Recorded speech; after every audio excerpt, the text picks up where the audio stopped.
बिस्मिल्लाहिर्रहमानिर्रहीम। मैं हूं आपका होस्ट आबिद अली। काश्तकार भाइयों, आज एक कपास के इस खेत के अंदर हम मौजूद हैं। इसमें आप देख सकते हैं कि हमारे बहुत से काश्तकार भाई ऐसे हैं जिनकी कपास की फसल के अंदर टिंडे जो हैं वो काफ़ी ज़्यादा सब्ज़ टिंडे जो हैं वो मौजूद हैं और इस वक्त वो ये सोच रहे हैं कि हम इन तमाम टिंडों की पहले इनसे कपास हासिल कर लें, इन्हें खिलने का इंतज़ार करें, इनसे कपास हासिल करें, उसके बाद जो है इनकी छड़ियों की कटाई करें और फिर उसके बाद जो है वो ज़मीन तैयार करें और गंदम की फसल को काश्त करें।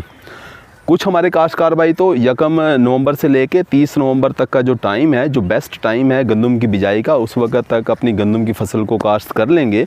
लेकिन हमारे कुछ ज़िम्मेदार ऐसे होंगे जो इन टिंडों के खिलने के इंतज़ार में अपनी गंदम की फसल की काश्त का जो टाइम है उससे लेट हो जाएंगे। काश्तकार भाई, गंदम की फसल से भरपूर पैदावार हासिल करने के लिए आपको उसे वक्त पे काश्त करना बहुत ज़रूरी है। अगर आप 1 नवंबर से लेकर 20 नवंबर तक गंदम की फसल को काश्त कर लेते हैं तो आप इससे भरपूर पैदावार हासिल कर लोगे। लेकिन अगर आप 20 नवंबर और 30 नवंबर 1 नवंबर से लेकर 30 नवंबर तक भी अगर आप काश्त करते हैं तब भी आपकी कामयाबी है। लेकिन अगर आप दिसंबर के महीने में जाके गंदम की फसल को काश्त करोगे तो आपकी फसल का काफ़ी ज़्यादा जो है वो नुकसान होगा। ना सिर्फ पौधों की तादाद कम हो जाएगी, सिट्टे का साइज़ छोटा हो जाएगा, सिट्टों में दाने कम होंगे और उन दानों का वज़न कम होगा। बहुत ज़्यादा पैदावार मुतासर होती है। ना सिर्फ पैदावार मुतासर होती है बल्कि रस्ट की जो कुंगी की जो बीमारी है वो भी लेट काश्ता जो फसल होती है, यानी कि देर से जो फसल काश्त की जाती है उसके ऊपर कुंगी की बीमारी भी जो है वो बहुत ज़्यादा हमलावर होती है। तो काश्तकार भाई, ऐसा क्या किया जाए कि ये तमाम टिंडे जो हैं ये भी सारे के सारे खिल जाएं, जितने भी काश्तकार भाई के टिंडे हैं ये भी खिल जाएं और गंदम भी वक्त पर काश्त हो जाए। तो इसके लिए क्या किया जाए? इसके लिए आपको जो है वो रिले क्रॉपिंग जो है उस टेक्नोलॉजी को अपनाना पड़ेगा। रिले क्रॉपिंग क्या है कि रिले क्रॉपिंग वो होती है कि आप खड़ी कपास के अंदर गंदम की फसल को काश्त कर दें। काश्तकार भाई, इससे सवाल ये पैदा होता है कि क्या हमारी गंदम की फसल की पैदावार कम होगी? नहीं होगी। अगर आप कुछ बताए हुए तरीक़ों के ऊपर अगर आप अमल करोगे तो आपकी गंदम की जो पैदावार है वो बिल्कुल मुतासर नहीं होगी। आप भरपूर पैदावार गंदम की भी ले लोगे और ये तमाम टिंडे जितने भी हैं आपके, ये भी सारे के सारे खिल जाएंगे। काश्तकार भाई, रिले क्रॉपिंग का तरीका क्या है कि खड़ी कपास में आपने किस तरीके से गंदम को काश्त करना है? उसका तरीका ये है कि आपने 10 नवंबर से लेके 25 नवंबर तक आप किसी भी वक्त जो है वो अपनी कपास से चुनाई करवा लें।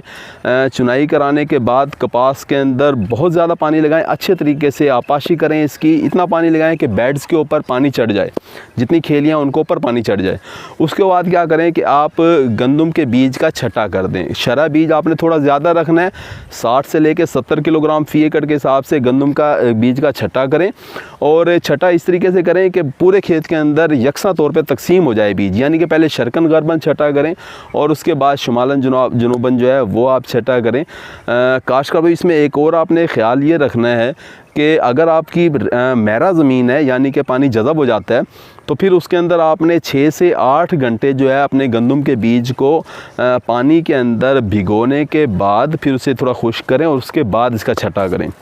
काश्तकार भाई, अगर आपकी चिकनी ज़मीन है, भारी महरा ज़मीन है जिसके अंदर पानी खड़ा रहता है तो फिर आपको गंदम के बीज को भिगोने की ज़रूरत नहीं है, आप वैसे ही उसका छटा कर सकते हैं।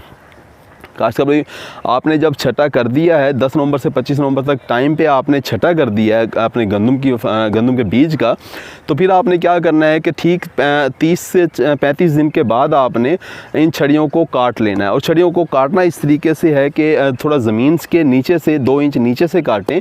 काटने के बाद फ़ौरन इन छड़ियों को खेत से बाहर निकाल दें। खाद का छटा करें या फ्लड करें, जो भी करें, खाद दें अपनी फसल को और पानी लगा दें। 30 दिन बाद आप पानी लगा रहे होंगे। खाद का अगर खाद की बात की जाए तो 1.5 बोरी DAP, 1 बोरी SOP सल्फेट ऑफ पोटाश और उसके साथ आधी बोरी यूरिया, इन तीनों को अच्छे तरीके से मिक्स करें, छटा करें और पानी लगा दें। काश्तकार भाई, इस तरीके से आप खाद का इस्तेमाल करोगे पहले पानी के साथ, फिर अपने दूसरे पानी के साथ जो है वो यूरिया की नाइट्रोजन की दूसरी डोज़ देनी है। वो आपने पौनी बोरी यूरिया जो है उसका खेत में छटा करें या फ्लड करें और पानी लगा दें दूसरे पानी के साथ। काश्तकार भाई, इस तरीके से आप अपने खेत के अंदर खड़ी कपास के अंदर जो गंदम काश्त कर रहे हैं तो उसके अंदर खादों का इस्तेमाल आप इस तरीके से करोगे। काश्तकार भाइयों, अगर आपकी जो ज़मीन है वो रेतली है और पानी बिल्कुल खड़ा नहीं होता तो फिर आपने उस खेत के अंदर इस तरीके से गंदम को काश्त नहीं करना।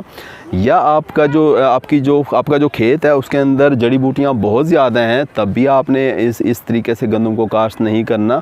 या आपके खेत के अंदर जो है वो पौधों की तादाद बहुत ज़्यादा है, यानी कि घनी कपास है, बहुत ज़्यादा कपास है और बहुत ज़्यादा हाइट है उनकी, बहुत ज़्यादा कद है कपास का, तब भी आपने इस तरीके से गंदम को खड़ी कपास के अंदर काश्त नहीं करना। तो काश्त को इस तरीके से आप अपनी जो गंदम की जो फसल है उसे भी वक्त पे काश्त कर लोगे और आपके जितने भी टिंडे हैं उनसे आप कपास भी भरपूर हासिल कर लोगे। उम्मीद है कि वीडियो आपको अच्छी लगी होगी। अगर अच्छी लगी है तो इसे दूसरे काश्तकार भाइयों से शेयर लाजमी कर दिया करें। अपना ख्याल रखिएगा। अल्लाह हाफिज़।